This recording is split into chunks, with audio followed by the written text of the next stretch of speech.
Hello everyone, my name is Chandreshma and today I'll be talking about play-based learning in early childhood education. This approach is a powerful way to support children's growth across all developmental areas. Well, here we go. What is play-based learning? Play-based learning is an educational approach where play is central to how children explore, experiment, and make sense of the world. It's child-led, active, and engaging, helping develop not just cognitive skills but also social, emotional, and physical abilities. Play fosters resilience, creativity, and collaboration, skills essential for lifelong learnings. Why is play important in early childhood? The importance of play is well supported by theory. Piaget said children learn best by doing play helps them construct knowledge. We also emphasize the social side of play, especially in what he called the zone of proximal development. Similarly, categorize types of play, each with distinct cognitive and emotional benefits. Let's move on to key characteristics of play-based learning. This kind of learning is like child-centered and interest-driven, encouraging of exploration and real-life connections. Third, focus on the learning process over the end result. And lastly, supportive of trial, error, and discovery. Let's move on to theoretical foundation. Let's look at some key theories. Piaget, children learn. He suggested that children learn through active exploration, like building a block tower to understand balance. He promoted social development, like role playing to learn cooperation. Fraggle, like who was the founder of kindergarten play, he told that play nurtures creativity and emotional health.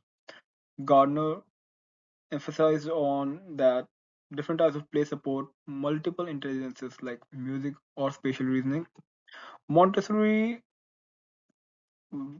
said that valued purposeful self-directed play like practical life activities. He emphasized on those kind of play-based learnings.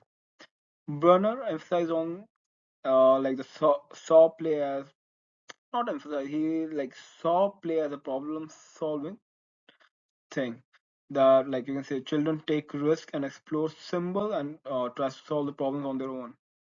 Similarly, identified functional, dramatic, and rule-based play, each boasting like specific skill sets in a child.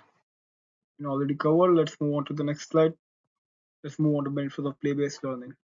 Some major benefits include boosting thinking and reasoning skills, supporting language and communication, thirdly, enhancing fine and gross motor development, fourth, being like fostering creativity, imagination, emotional intelligence. And like the fifth, you can say, is encouraging social skills and empathy among the children. Now let's see types of play. Play can take many forms. Free play, which is like child-led and open-ended. Guided play, teacher sets up the environment but children take the lead. Structured play, specific goals like matching colors of sharps. And you can say imaginative play, role play and storytelling, which nurtures their language and empathy. The next slide tells us about the strategies for implementation to make play-based learning successful. Design rich, inviting environments with sensory and constructive construction zones. Like let children freely explore materials like sand, water, and blocks. Integrate play into literacy and numeracy, like hopscotch for math. Another thing can be like ask open-ended questions to spark thinking. Then being like document observation to track learning, and also like you can involve families through shared activities or take home kits. So let's start on challenges in play-based pedagogy. So some of the challenges are pressure from academic curriculum, misunderstanding from families about play's educational value, lack of resources or training, and one can be classroom management during unstructured play.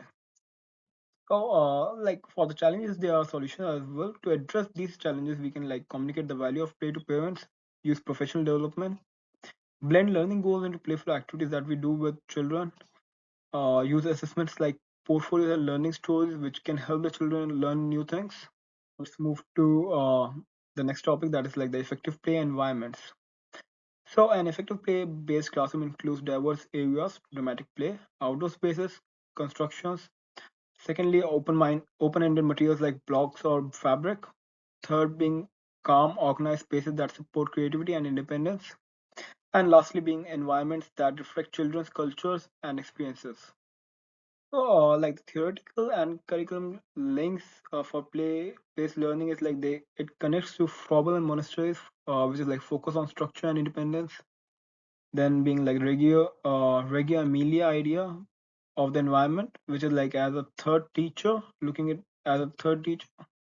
Then like EYLF outcomes 4 and 5, which is like the confident learners and communications, and the last being NQS quality areas, with 1 and 3, which is like the curriculum and environment quality, like focusing on that. And like you can also say that play is the highest expression of human development in childhood. And if you ask me, my philosophy of play, I believe play is essential for children's holistic development. Children thrive when they are given the freedom to explore, create, and interact. Inspired by theorists like Vygotsky, Froebel, and Montessori, I value child-led engaging experiences that foster creativity, confidence, and collaboration. Like what all these have put on my teaching practice, like you can say in practice, I have like thought of now play-based learning as plan activities based on children's interest, like to have a knowledge of children's interest, facilitate rather than direct learning. Third, being create environments that invite discovery. Fourth, seize teachable moments during play. And lastly, I can say that partner with families to support learning beyond the classroom. It's not just the classroom that the children are learning in, it has to be like outside the classroom as well. You have to collaborate with families so that they are constantly learning at every different moment of their life in the childhood. Like second last thing, how do you do the assessment in play-based learning? So assessment can happen through play, not separate from it. It's like you can observe and document how the children are playing and like what it is providing dif- insights into their learning process and development progress. Secondly, educators document observation using various tools such as photos, anecdotal notes, checklists. Example can be documenting a child successful building a tower to assess problem solving skills, how fast they can do it to know and learn, like what is their capability right now. Thirdly, learning journal or portfolios like individualized learning journals showcase a child's progress over time. Example can be including a child's artwork, photos of collaborative play, and teachers' reflections on the activities.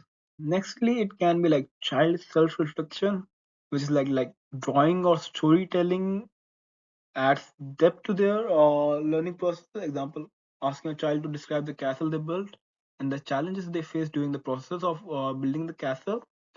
Next, being using play as a medium for assessment, like assessing skills like problem solving, creativity, and collaboration through play. This task example is like observing how child navigates group play to evaluate teamwork and social interaction skills. Lastly, we can say is like parent and educator collaboration, because like play learning is not just a classroom part, it's like outside the classroom at home and everything. So we can involve parents in the assessment process, which ensure the broader understanding of the child's growth. Strategies can be like sharing regular progress reports or portfolio updates, hosting parent teacher meetings to discuss observation and next steps. Example for that is the same, like our parent and teacher together identifies areas for further development and based on which are based on play documentation. Lastly, we move on to conclusion and final thought. So the key takeaways that we can found from this one is like play as a fundamental pillar of learning. Secondly, development of lifelong skills. Third, being the educator's crucial role in like children's life, how they develop their skills, how they assess that, and everything. Next, key takeaway from this one is like collaborating with parents. Next, being continuous assessment, like you have to assess the children's growth over the period of time to make the plans for their future development. And like the final thought I can put into this one is like play is the work of the child, which is said by Maria Montessori.